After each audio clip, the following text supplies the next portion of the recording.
Hello, and welcome to the webinar titled Automated Trading System Development with MATLAB. My name is Stuart Cazzola, and I'm the Computational Finance Product Manager here at the MathWorks.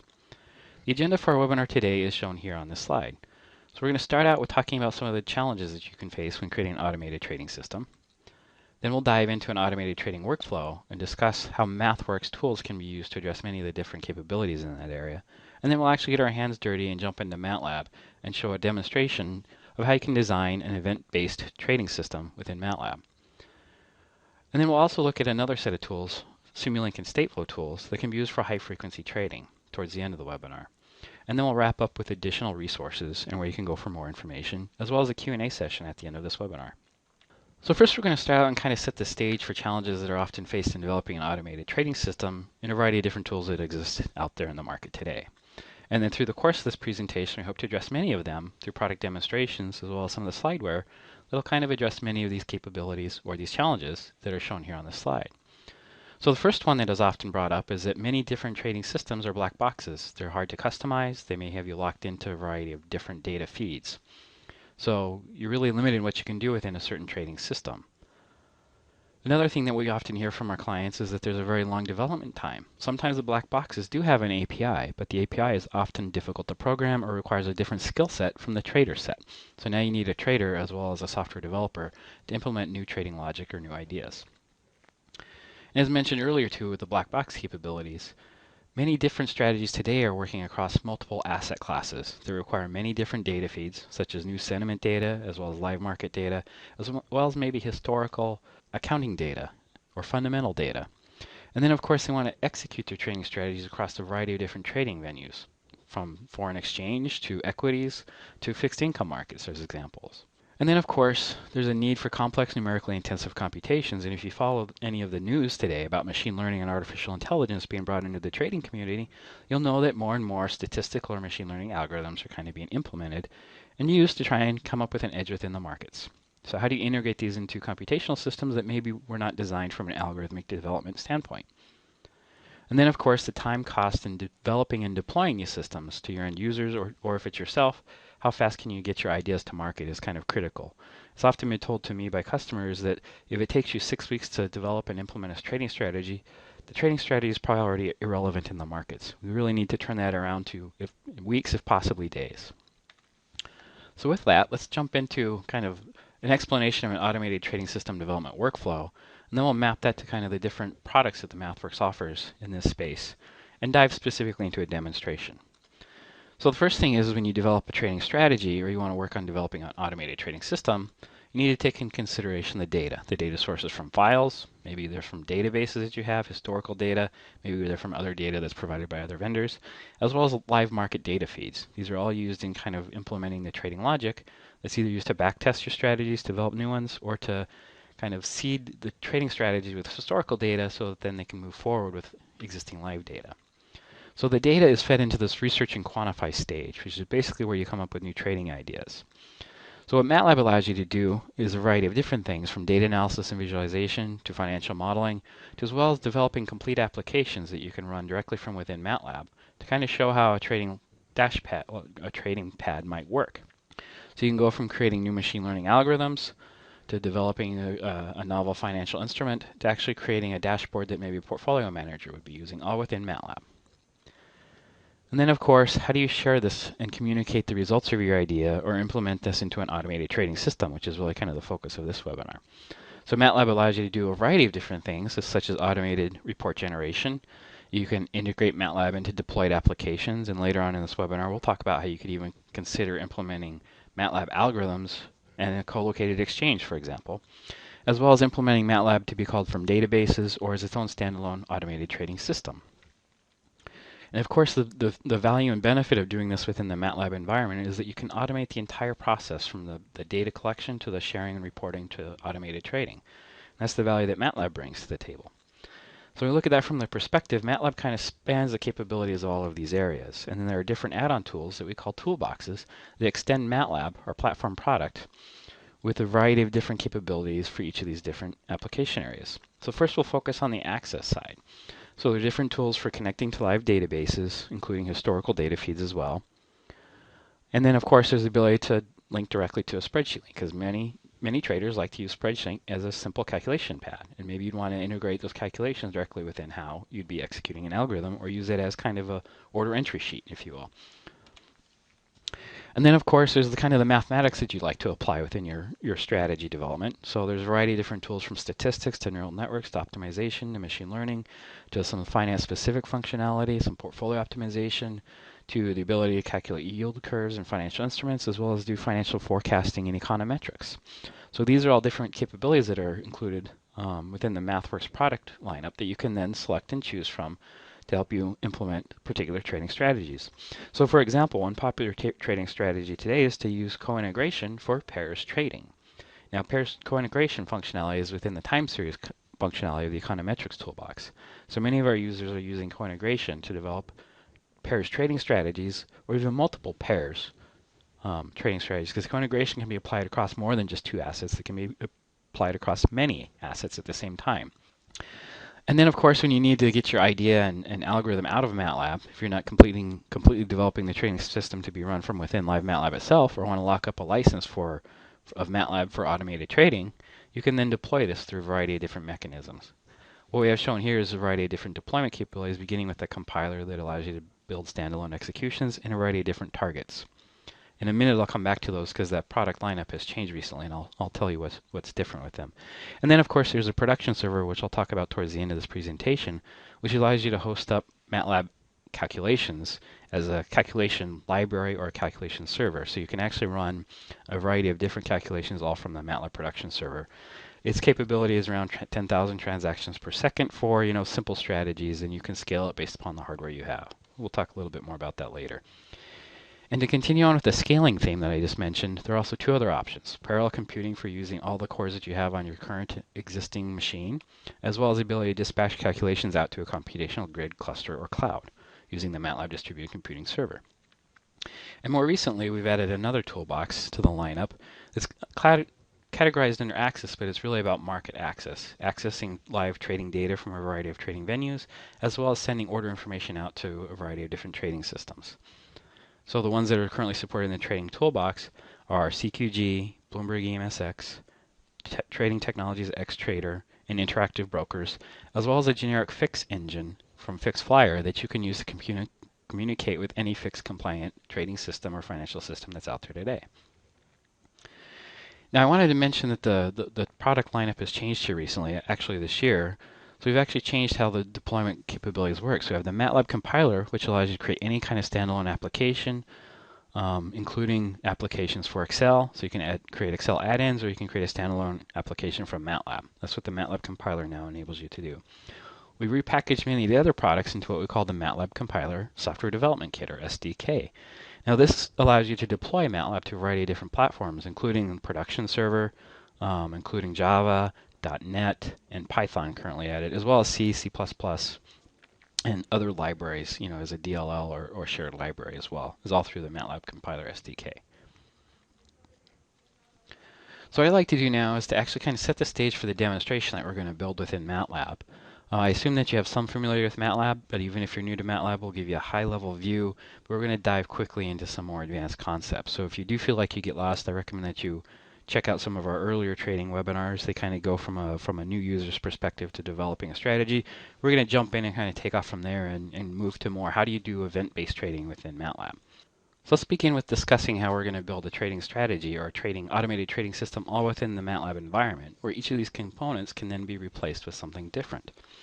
So what we're first going to do is we're going to jump in and talk about how do you create a streaming data component. This is going to actually be a data feed server, or what we're going to really use it as a data feed replay service. So we can replay historical data to test our algorithms before we actually turn it on and implement it as a real-time automated trading system.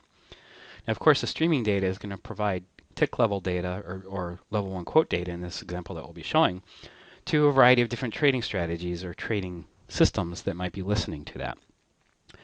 So we're going to basically model two different trading systems in MATLAB. One is going to be a market maker whose goal is not to necessarily generate profits, but to provide liquidity and make revenue from the rebates he's going to be getting from the exchange.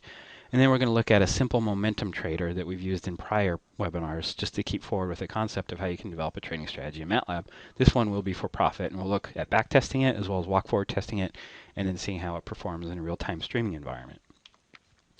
And then of course you need to be able to send trading orders out to a trading venue.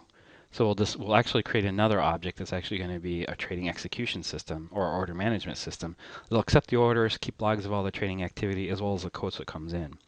Now this is going to be a simulation environment in MATLAB, but keep in mind that the streaming data system can easily be plugged in from a variety of different data sources from the data feed toolbox, such as Bloomberg, Thomson Reuters, FactSet, Interactive Brokers, for example. And then of course you can replace the trading venue that we're going to be using with a very similar component, such as Interactive Brokers or a fixed compliant trading system. So of course what we're going to do is we're going to begin with defining our historical data set, feeding the historical data set to our streaming data object so that we can backtest and calibrate and see how the real-time performance of our system goes. Those strategies will then be implemented and, be listening to the streaming data. So everything's going to be driven off the data source, or basically anytime a new quote arrives, the whole system downstream will be responding to that. So this is going to be an event-based system. And then of course, once the trading is done, you can actually pull out, or you can pull out at any time during the trading records of how the orders have been placed or what was the quotes that are currently in the trading system. So with that, let's go ahead and jump into MATLAB. I'll give you a real quick brief overview and then we'll dive right into building the system. And then we'll come back, talk a little bit more about the MATLAB production server, and then jump back into tools for high frequency trading. Okay, so we'll transition over to MATLAB. So for those of you that might be new to MATLAB on this broadcast today, let me give you a real quick introduction, then we're going to dive right in with some examples and get going.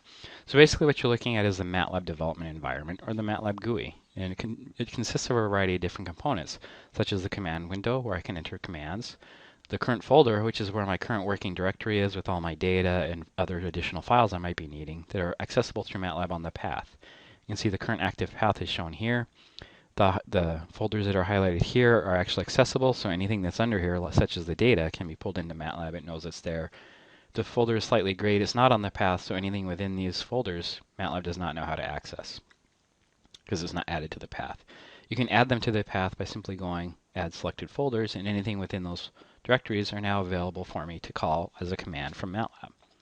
So in the workspace, this is going to provide any workspace variables that are available to me to work with in MATLAB. So as I walk through the introduction, we'll kind of see how many of these different components interact with each other. Then there's a variety of tool strips tabs up here that do a variety of different things, such as working with files, data, adding different plots, creating or working with different applications, and then any shortcuts that I may have defined, such as cleanup, which basically just removes any variables and resets my workspace.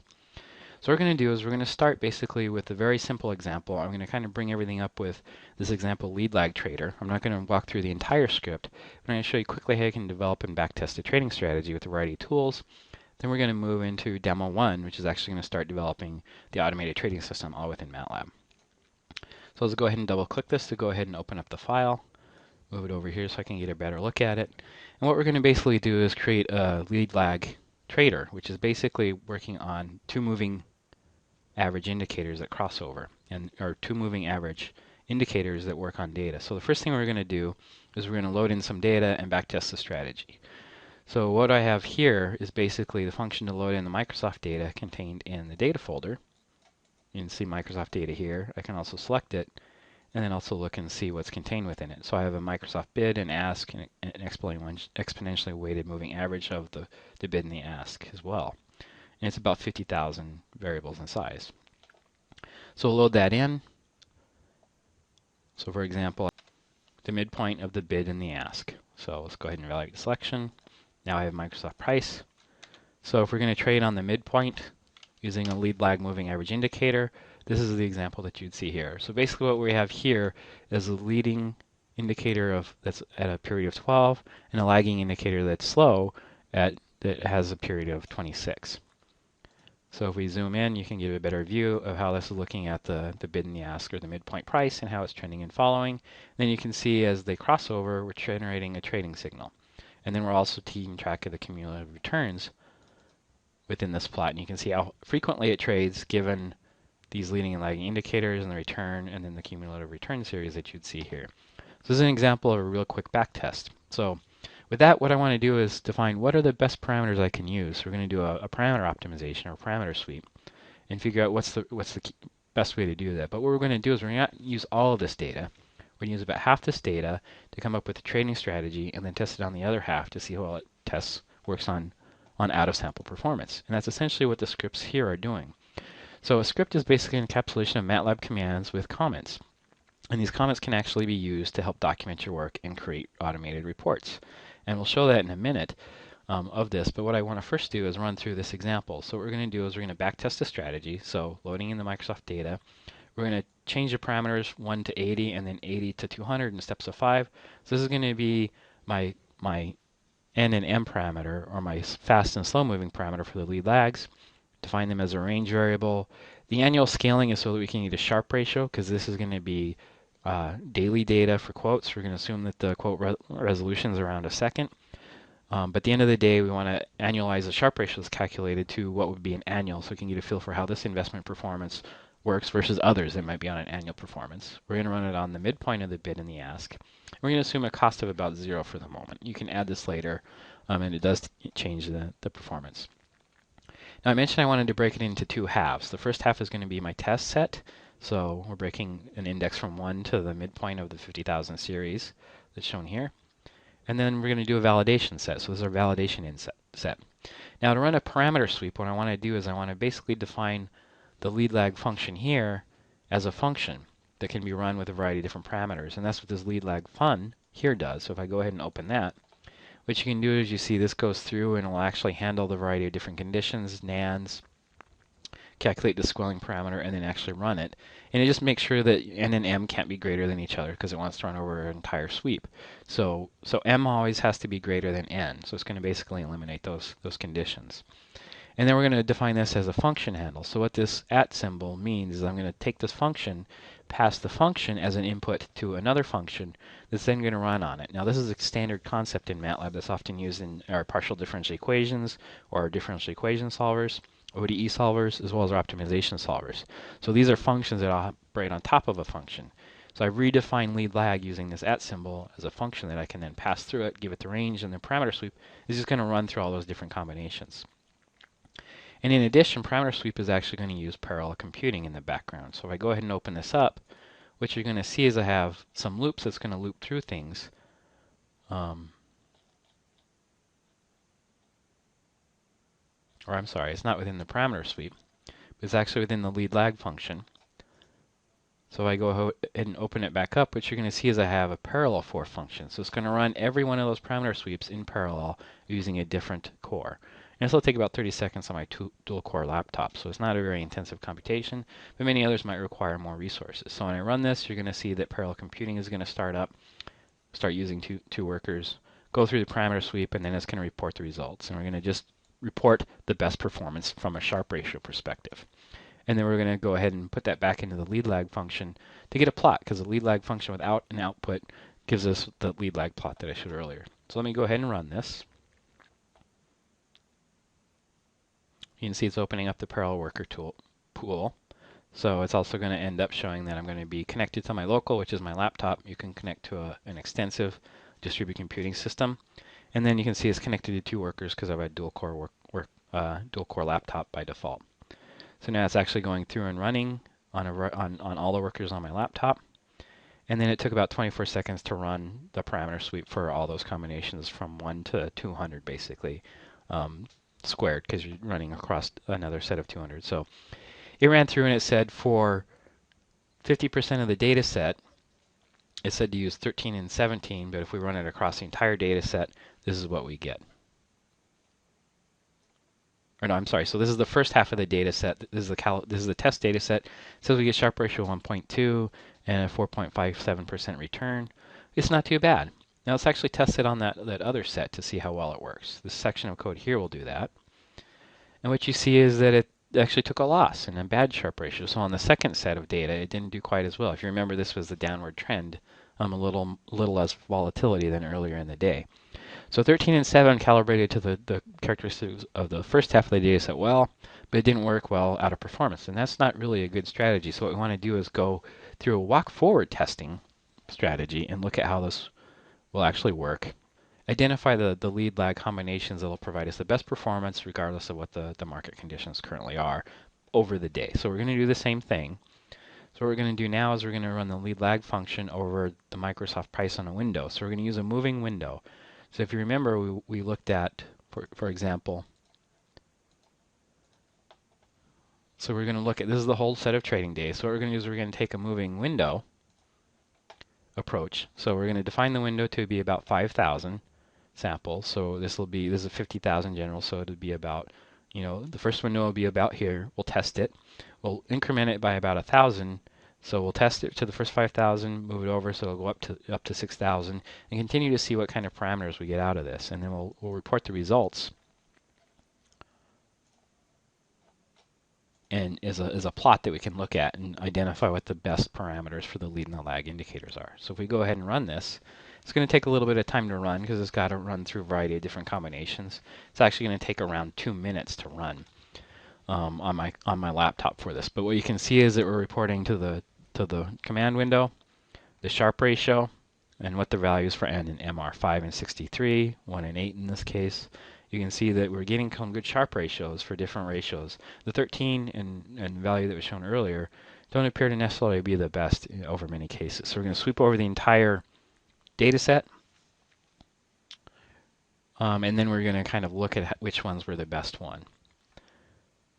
So while that's running, what I'm going to do is actually go and talk about how you can create a published report of this. So one of the things you notice is that I have different segments that are highlighted by double percents and then other comments here in green with the percent symbols.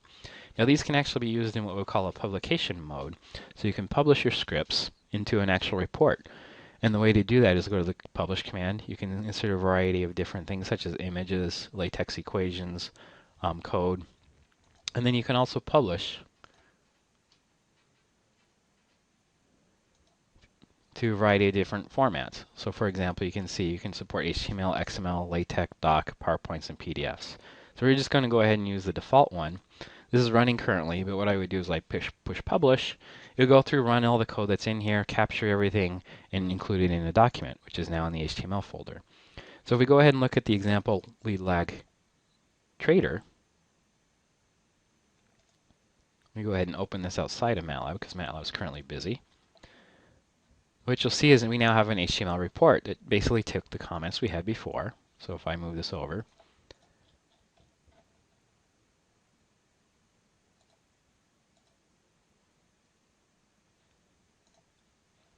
what you can see is we start with a lead lag. So the first section becomes my header. It generates a table of content based upon each of the other sections. Then you can see my code, the results.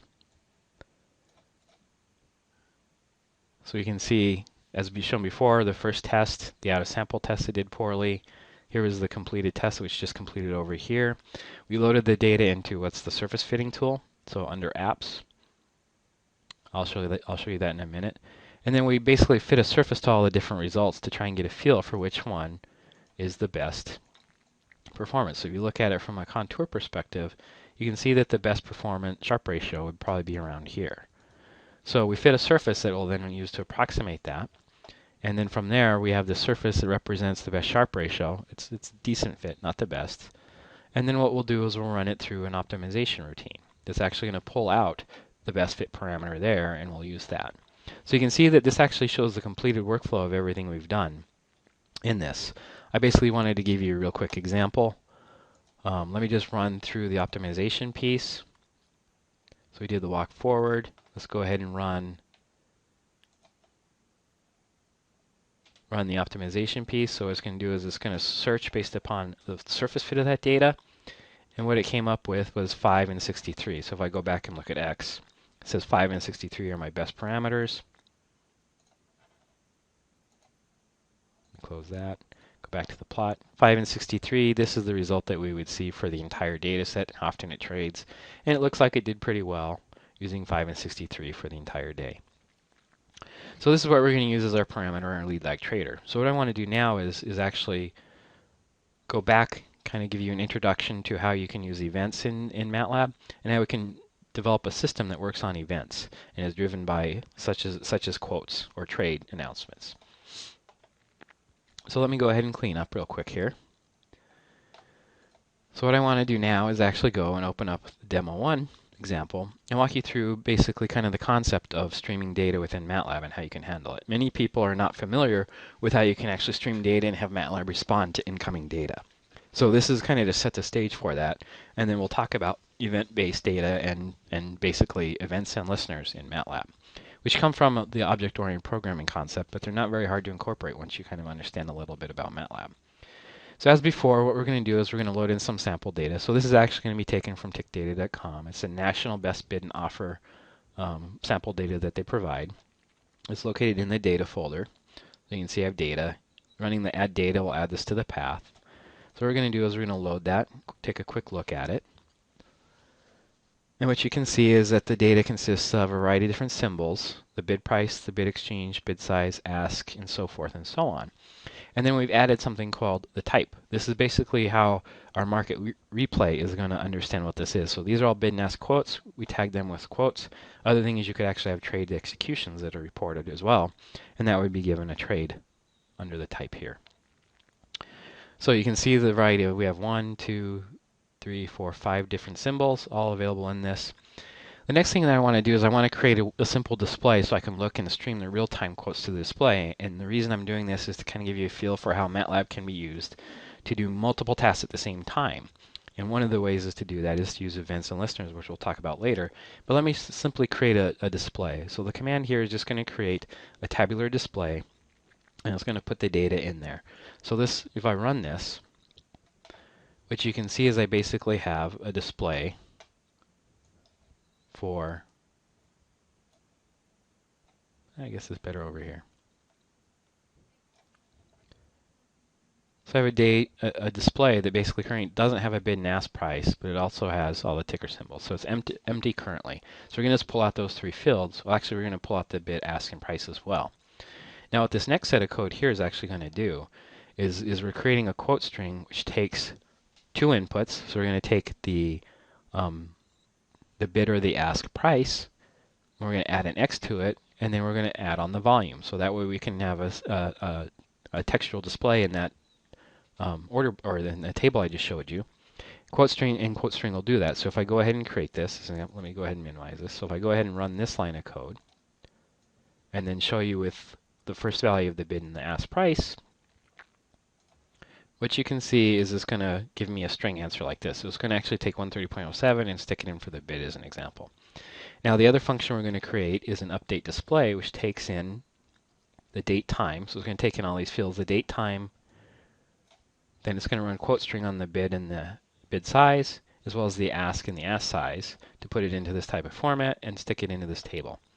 And that's what this is doing, is just sticking it in the table for, which happens to be number 4, is the IT UB one that we're working at currently. So I go ahead and run this, you can see that it actually put the timestamp and the bid and the ask quotes. So now I have a function that will update this table. So one way to do this within MATLAB that is often familiar for newer users who aren't familiar with event-based programming is to use a simple for loop or even a while loop. So what we can do is we can actually update this table and loop through all the data within the data set that we have. So within the table, so T is our data that we pulled in from the National Best Bid and Offer. We're going to iterate over that from 1 to 100 just to give you a feel for how this works. And we're just going to pause it so you can get a feel for how, so you can see it updating in real time. And then this draw now function here will force this display to update. Because if you don't use draw now with web graphics in MATLAB, MATLAB will run through all your calculations and then display everything later. This actually tells it to update the display in every iteration. So if we run this, what you're going to see is this display updating with a variety of different information. As we go through the quote history for the day, you can see the variety of different components being populated and changing in real time. Now notice that I can't do any other commands while it's currently running, because I'm currently locked within this for loop. So as long as this for loop is running, I can't do anything else with MATLAB. Now that's not very advantageous if I want to have an event-based trading strategy that reacts to different quotes as they come in. So I want to trigger different calculations as events. So the for loop is actually a poor choice to kind of create an automated system. It locks me within this event loop and I can't do other things. So we want to break away from being locked into anything and basically do what's called event-based programming. So one way to do that within MATLAB is to simply add timers. So you can actually trigger things through a timer. So what we're going to do is we're going to create another display. So this display is going to be updated but driven through a timer instead. And so we have a custom function that's going to do that. The type here is just going to display the algorithm to the command window. So if I go ahead and run this, we can go ahead and see what this function is. But basically what it is it has a set of calculations here that are going to keep track of the index. So every time I call this, it's going to add one. So this way it's going to control how I stream through data based upon where I'm currently at and how many times I've called the function. You can see I have the quote string and the update display as before. This finds which location in the table it is. And then the user table, which is defined as the input. And the data is basically going to update that data and do the draw now. So if I go ahead and run this function, or first what I'm going to do is I'm going to create a timer object in MATLAB. And what the timer is going to do is it's going to execute every quarter of a second, and then it has a callback or a function that it's going to run every time that the timer is invoked. So every quarter of a second it's going to run this function that's tagged as timer function. So it's that update display timer I just showed you. Now what it usually has is there's a source and event that actually come through. We're not going to use any of that data since all the data is encapsulated in this function, so we define them as empty. And then the user table, which is this object defined earlier, the data table, and then the symbol list are all passed in and kept constant throughout the iteration. So if I go ahead and run this, what you'll see is you're going to see this going to continue to iterate and run through this and update the table in real time. And you can see that it's going to continue to do that. Now the advantage is that I can actually declare new variables. And you can see I can use MATLAB while the table is being updated. So now I have an event-driven system that allows me to do multiple concurrent calculations within MATLAB. So I'm not locking the MATLAB calculation kernel into a loop of any type. I'm now open to do a variety of different things at the same time. You can see the variables and other things updating here as well. Now the other thing you can do is you can also run, so I just want to show that you can actually continue to run even within a for loop. So I'm running the for loop just to display the iteration while this thing continues to update. So now the MATLAB kernel is locked here. I can't do anything until it's done, but I can run two programs at the same time. So even though you might be running in a for loop, it's still MATLAB in the background is handling the different events. So this is not truly a multi-threaded programming environment, but it does allow you to kind of run concurrent calculations simultaneously. The thing is that different calculations are queued, so if you have a long-running calculation in one area, it's going to wait before it executes the other. So you do have to be cognizant of that.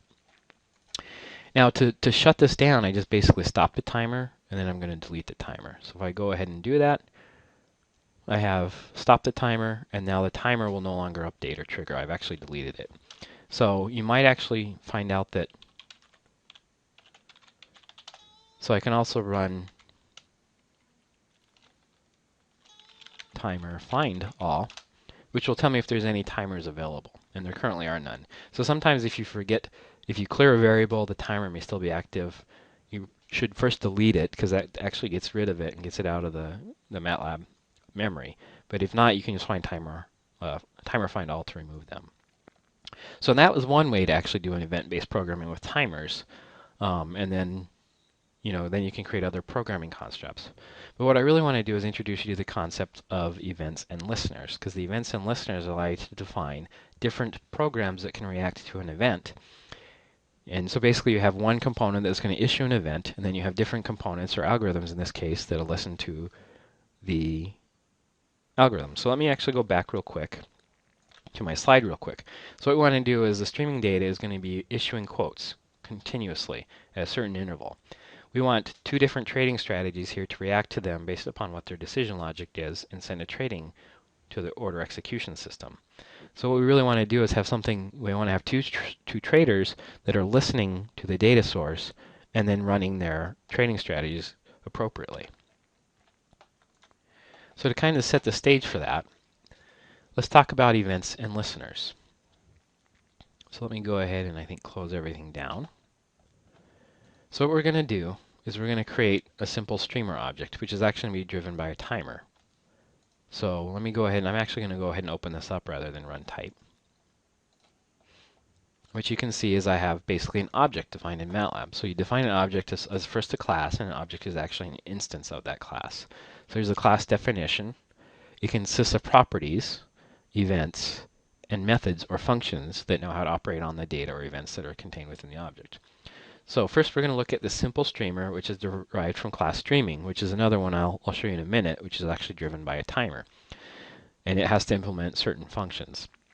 But the simple streamer, basically it has a price, which is initially 0, and it has 3 different events. It's going to say, I have new data, the price is going up or the price is going down. So every time that price is updated in this object, it's going to issue these events. And if there's anybody listening, they will be able to get some information and react to that. So the methods we have is the creation or construction function called simple streamer. Now because this is a subclass, we're going to actually pass in the period. So this is setting the period of the timer object, or how fast the streaming object will update data to its parent class. And this is how you invoke a parent class object creation. So basically we're going to pass it in, create a new object. It's going to inherit all the methods from streaming, which I'll show you in a moment, and then we can then use it. Now the function that must be implemented is the step function. So the streaming object has a timer that is then going to be attached to a run function. So all my subclasses have to have the step function for it to actually be called every time it's told to update by the timer. So the step function here is it's just going to generate a random price. It's going to display the price, and then it's going to notify everybody that there is a price who's listening to this event. And then it's also going to calculate whether the current price is greater than the last price or vice versa. And then it's going to notify people that it's going up or going down. And then, of course, it's going to save state with the price. So this is one way. Earlier before I showed you the persistence in the update and the NVBO display. This is one way to deal with persistence, is to use objects. You no longer have to declare global or persistent variables. You can then use objects to encapsulate data within them. So before I actually go to the next stage, let me go ahead and show you the streaming object so you can get a feel for what it's doing. Open streaming. So what we have here is streaming is derived from a MATLAB class called handle, which you must use in order to issue handles and events, or events and listeners. It has two properties that cannot be modified by anybody but itself, the period and then the timer object itself. The period was passed in before, as you can see. And then the creation function here is just a streaming function. This is how it's created. Could have a variety of different inputs. It checks if there isn't a period defined, it's going to define it as 2 seconds. Then it goes ahead and creates a timer object, stores the period information, and then you can see the timer function is then going to call a step on the object. So this is this object or any subclasses that are derived from it, such as our simple streamer. And then, of course, we're going to have a start function. So this is how I can start the streaming. So it's going to start the timer or stop it and stop the timer, as well as delete.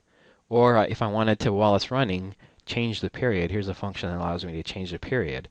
It'll start and then restart it as well. So from that, you can see that there are start, stop, and different methods.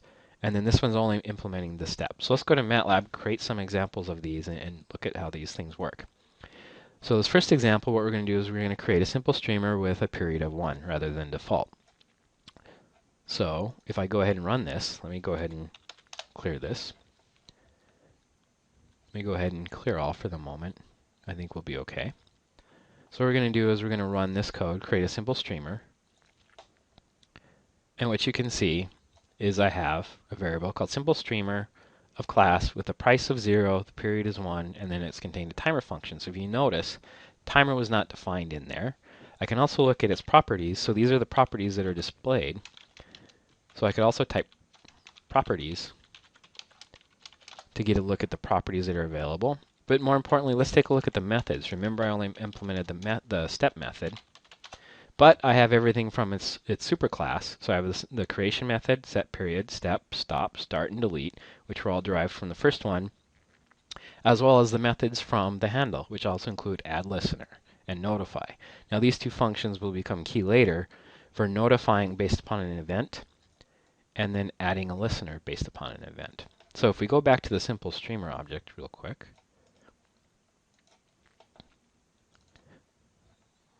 so one of the things you notice that I issued the notify. So this is derived from handle. So when the price is going up, I notify any objects that have subscribed to this through the add listener that the price is going up. So we're going to actually attach some different traders to this, kind of show you how this works. But first what we have is a simple streaming object that we don't even have to worry about issuing events. Let's just take a look at how that works.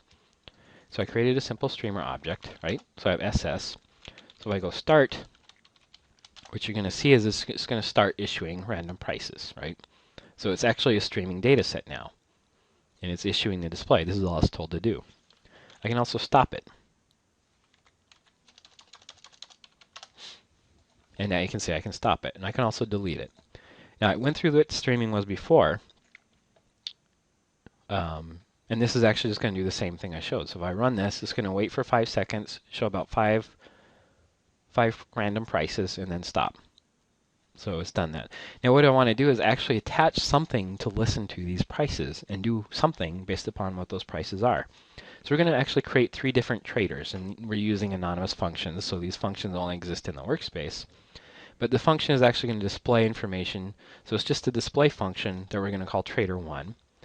What you usually pass in as the event source and the event data. We're not going to use any of that data in this example. We'll use some a little bit later, but I just want to show you how to attach a simple function that's just going to react to the event.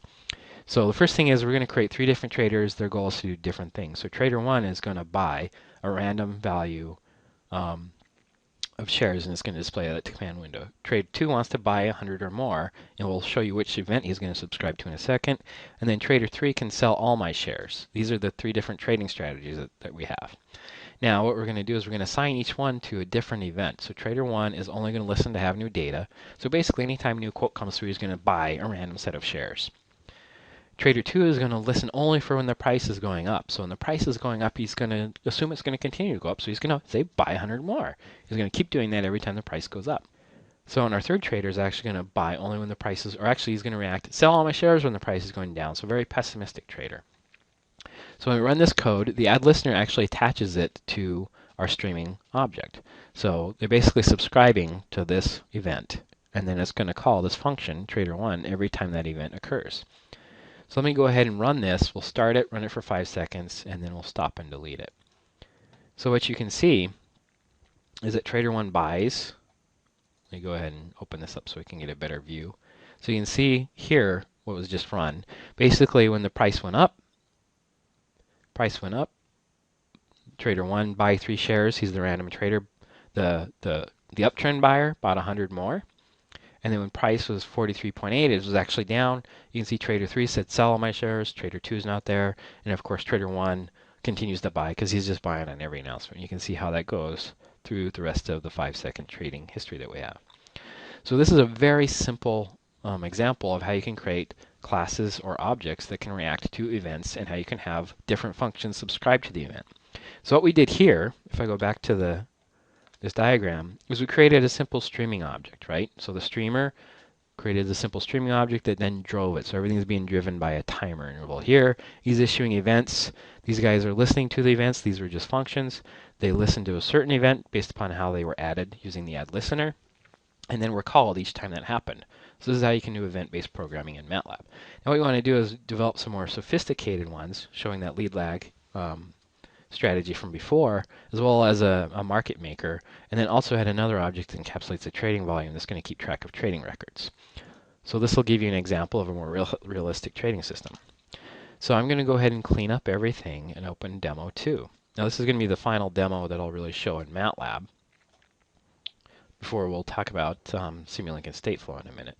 But basically this goes through a similar concept, but what we're going to do is we're going to do this on the Microsoft strategy. So first, we'll load in the data. Now one of the things is that I've actually defined a data feed replay service. So all of my classes I've actually put under this agents folder.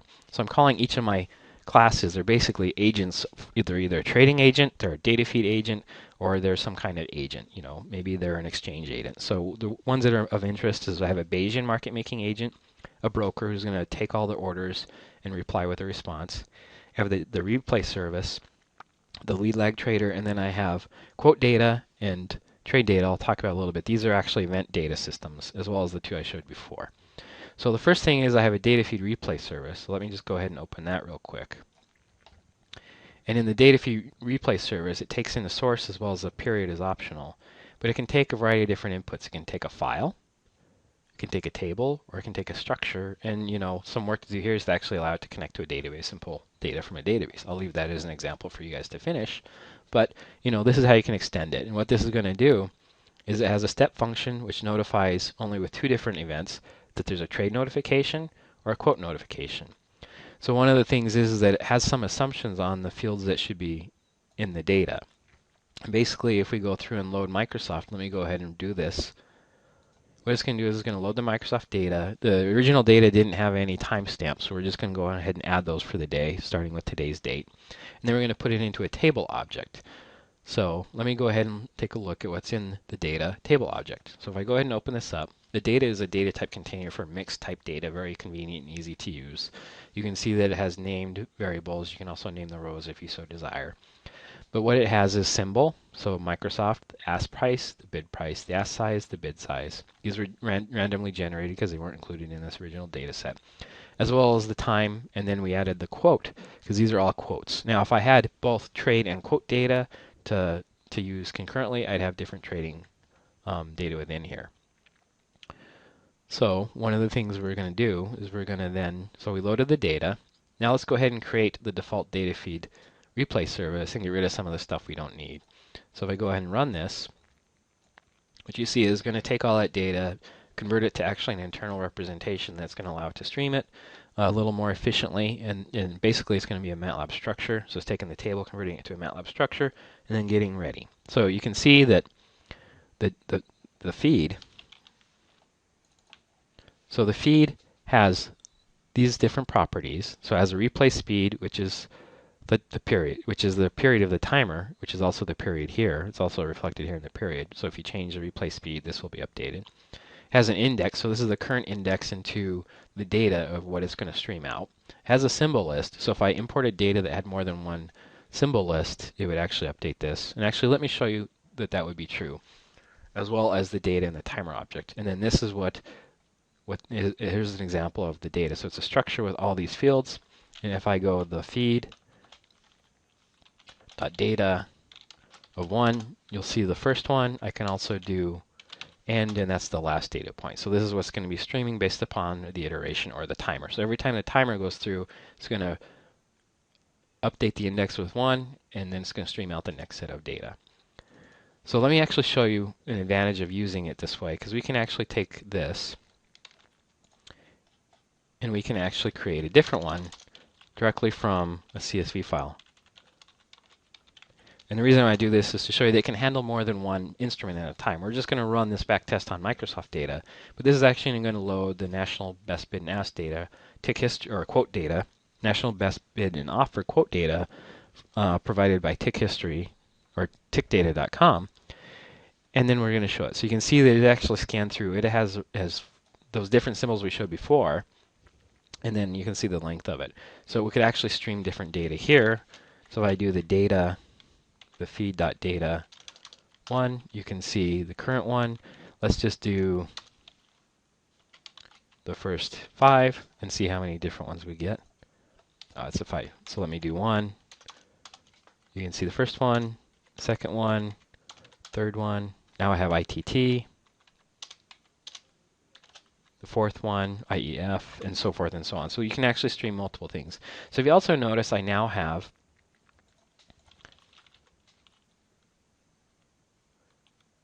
so I actually define it as the feed. So what we want to do is go back here and redefine the feed to run on Microsoft. Let me just go ahead and clear. I unloaded the data, so we'll go ahead and load the data, create the feed.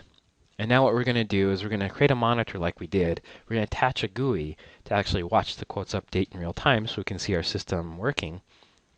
And then we'll move on to the different components of the automated trading system that we were interested in. So what we have here is we're going to create the national display as before. This is where we're going to add a quote monitor listener. It's going to listen to the feed for a quote notification only, and then it's going to update the display with the current data. Now this is where we're passing in the event data. So before, passing in the event data, but we don't care what the event source was. We know that that's the feed, but you can also get the name of the source through this variable if you need that for your functions. We'll go ahead and start it, run it for 10 seconds, and then we're going to reset the index to 1 so that we can start the streaming simulation again later. So I go ahead and run this. What you can see is that it's going to have Microsoft, and then you're going to see that it's going to update the bid and the ask.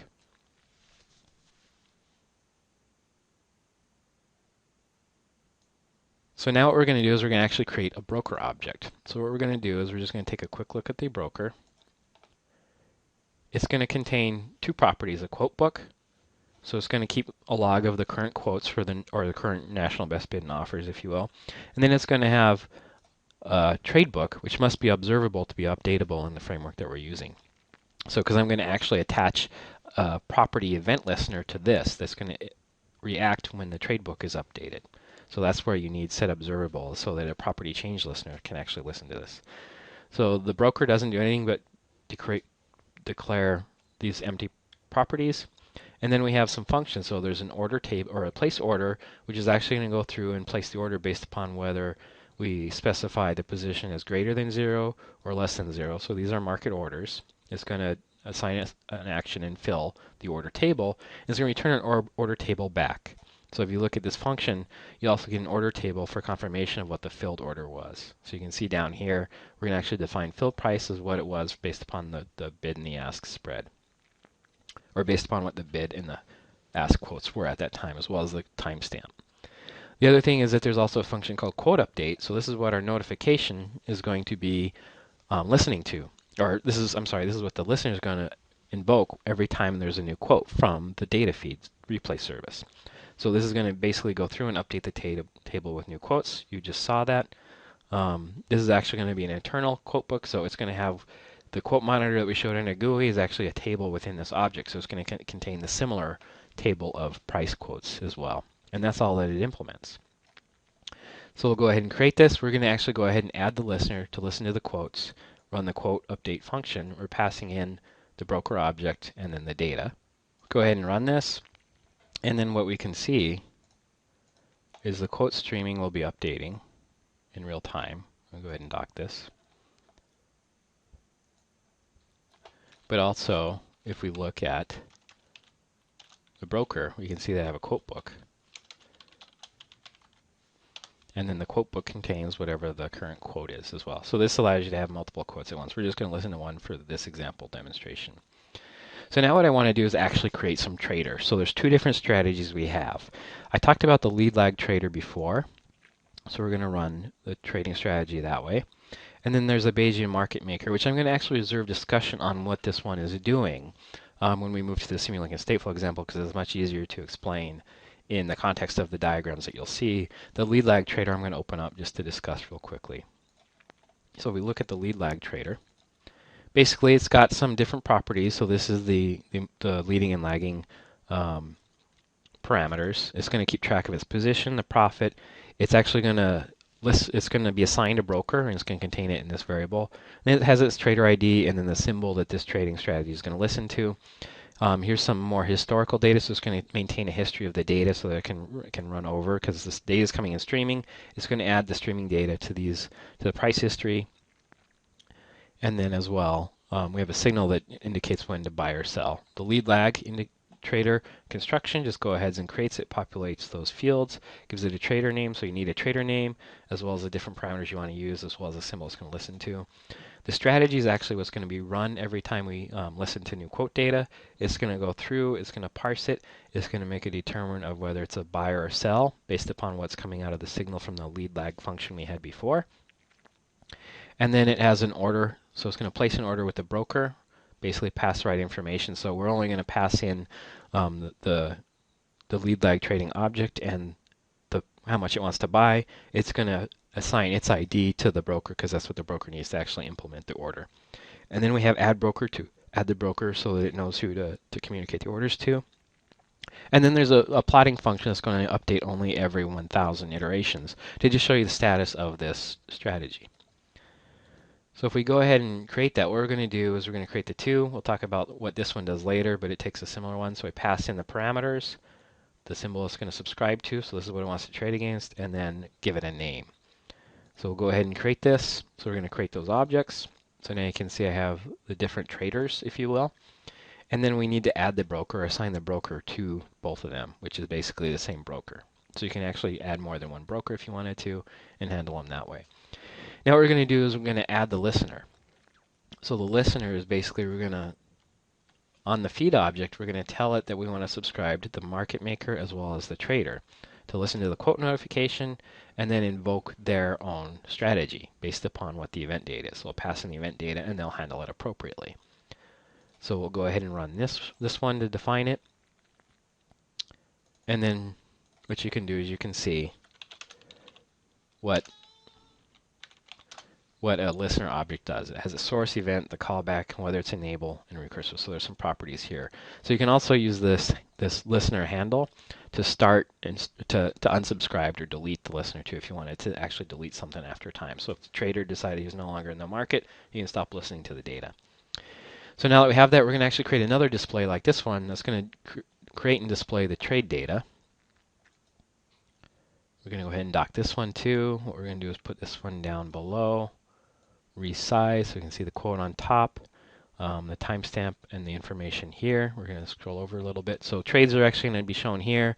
This is the quote. So this is actually the same information that their brokers contain. So any trade that gets triggered there is going to do it. These are actually listening themselves to the event. So this one is listening to the quote modification. We defined that earlier. When we created the table display, the trade monitor display, it's not currently listening to anything. So we're going to add a listener to the trade book. So this is where it's going to listen to the broker. Anytime that the property was set, basically the trade book property was set, so anytime a new trade order is entered, after the property has been set and updated, it's going to then trigger this event to just update it and display it here. So we actually have this trade record listening to the broker. So this is another way how you can have them trigger off parameters or property changes within different events. So we'll go ahead and define that one. Let's set the feed to about half a second just so you can see everything updating updating at a decent frequency. And then we'll go ahead and start it. So what you'll see is for a while you're not going to see any trading activity, but you'll see the quotes going through.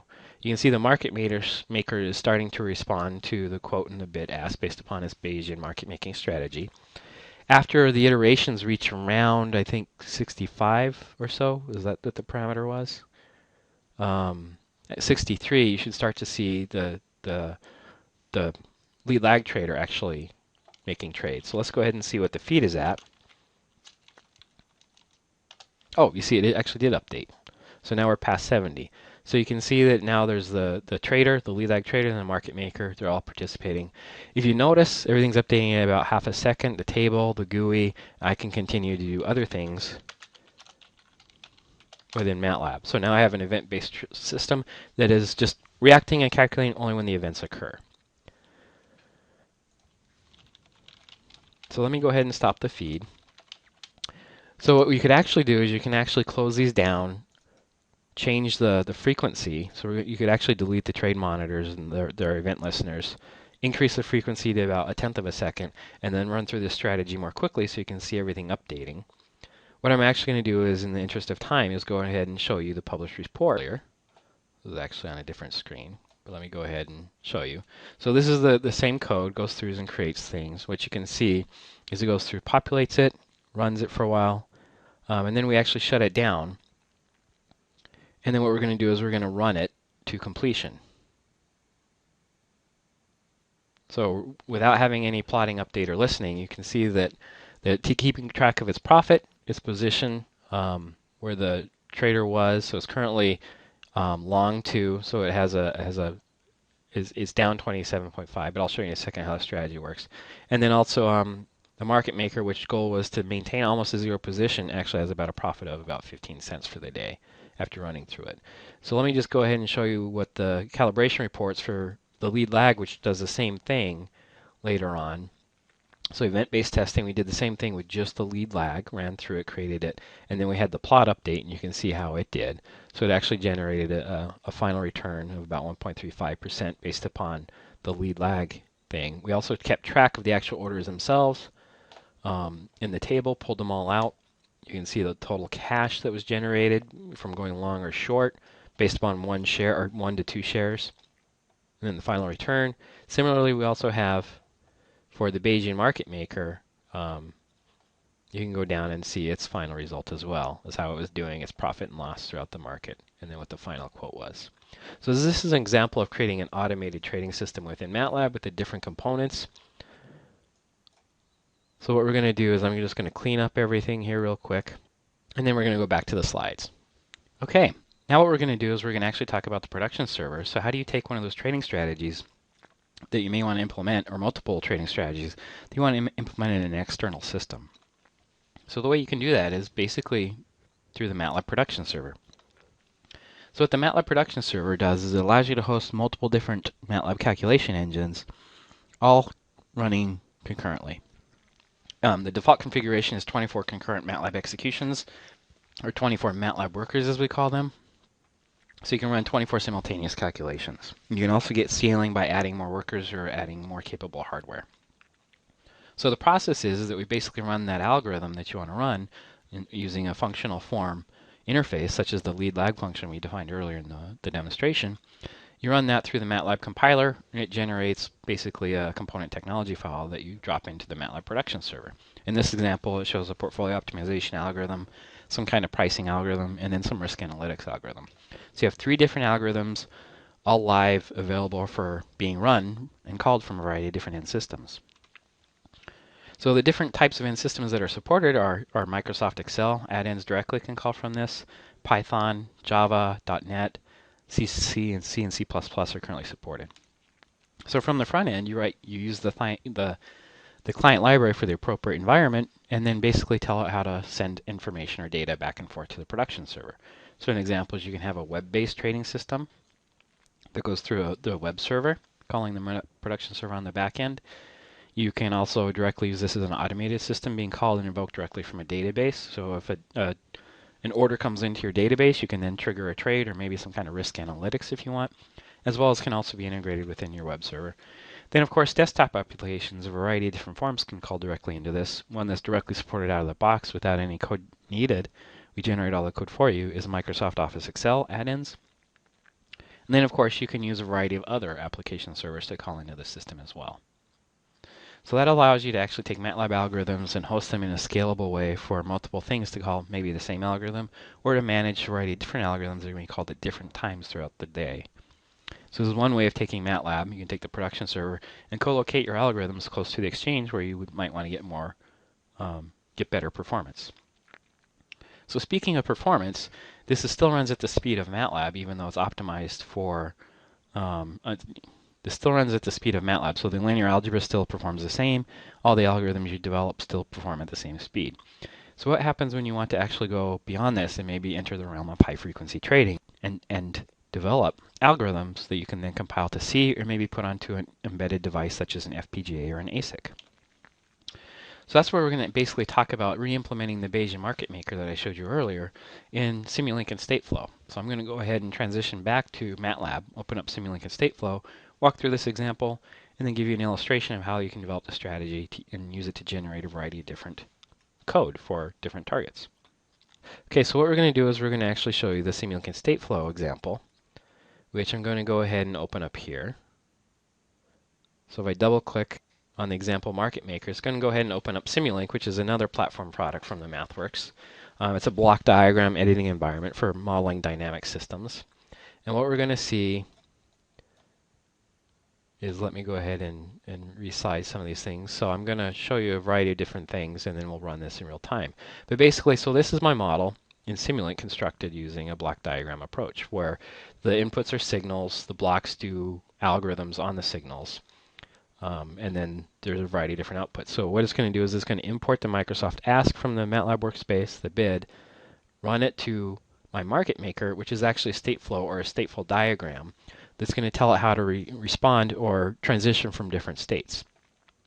And then the output is going to be the current estimate of the ask price, the bid price, what its position is, as well as a profit.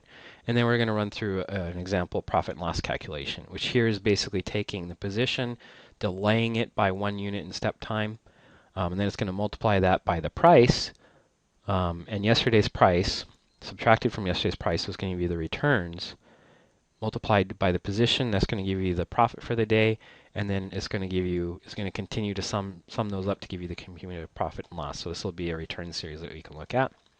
Now, if we look at the Bayesian market maker in Stateflow, so this is Stateflow. This is another product on top of Simulink. But what it does allows you to diagram complex logic using states, or a stateful machine, if you will. So the initial state is defined here, and what it is, it's going to initialize a probability, set the position to 0, the profit to 0, and then it's going to call a bid-ask function. Now, if you look, I have these MATLAB function blocks surrounding that. So if we look at the initial probability is basically going to go through and it's going to create a using an initial seed, a distribution around x0 given a range of parameters. So this is going to be the total distribution that it's going to generate, and the distribution is a normal distribution, so we return that as variable p.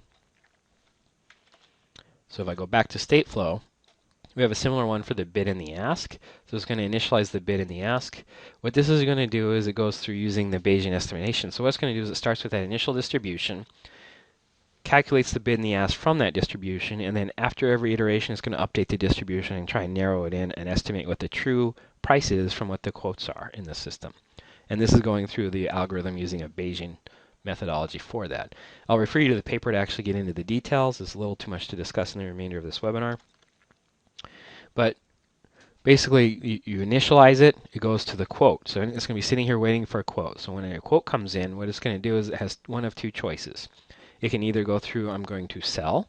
So the condition is if the ask is less than my estimate of the bid, I'm going to look to maybe do a sell order. And then it's going to update the probability based upon the current quotes. Or I could go through the buy order. So if the bid is greater than my estimate of the ask using the bid ask function, it's going to run through and change my position and then update the probability calculation. Now you can notice before it comes back to the waiting for the quote, what else it's going to do is it's going to go through another stage where after it goes through both of these branches, it then has to recalculate the bid and the ask to update the prices for what it's estimating, as well as it's going through an inventory control mechanism. So what we don't want to do is to buy too much. We want to try and stay market neutral within this. So this is basically logic that's going to prevent us from buying too much. And then the probability of the price in trade is within this MATLAB function. So if I double clicked on it, you can see it here. It walks through and updates the probabilities based upon the current values. So the reference for this was on the slide. I refer you to the thesis paper that talks about the actual math. This was lifted pretty much from that thesis.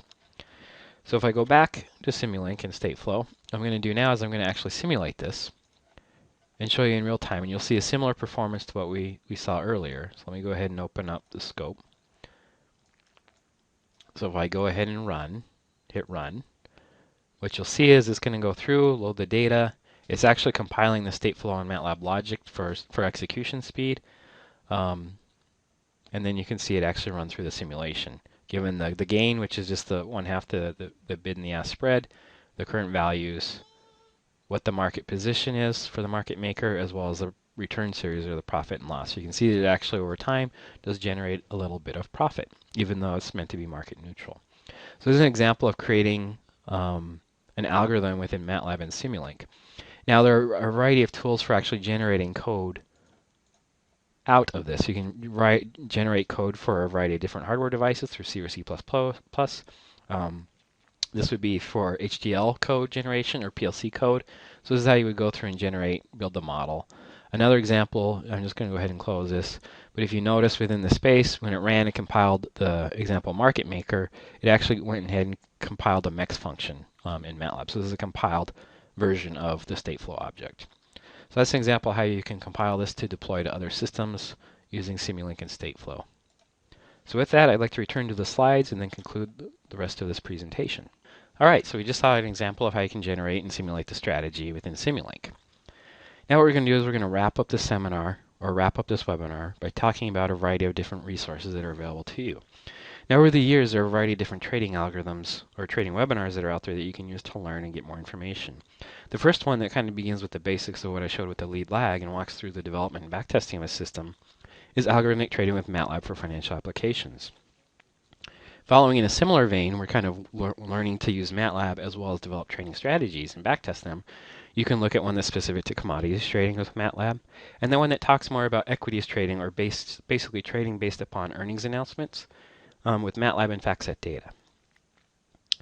And then of course there's a precursor to this one, which was called automated trading, which takes basically the concepts in the first algorithmic trading webinar, implements them as an automated trading system, and shows how you can integrate it with QuickFixJ as well as trading directly through XTrader from Trading Technologies.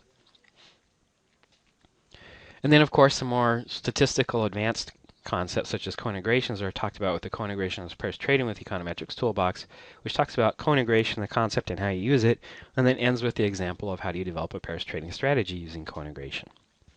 And then, of course, for those of you who may be interested in energy trading and risk management, there's a whole topic on that as well. So these are a variety of different resources that can help you get started and look at MATLAB in a variety of different venues. So if you need more information, want to find out more about these webinars, just want to hear more about the capabilities we have available to you, or want to talk specifically about some of the products I showed on an earlier slide, feel free to contact us. The contact information for North America is here. If you're attending today from outside of North America, please look up your contact information on the mathworks.com/connect. You'll find your local MathWorks office, or in some cases, maybe a MathWorks reseller. So with that, I'd like to end this presentation. So I'd like to thank you for attendance for today's webinar.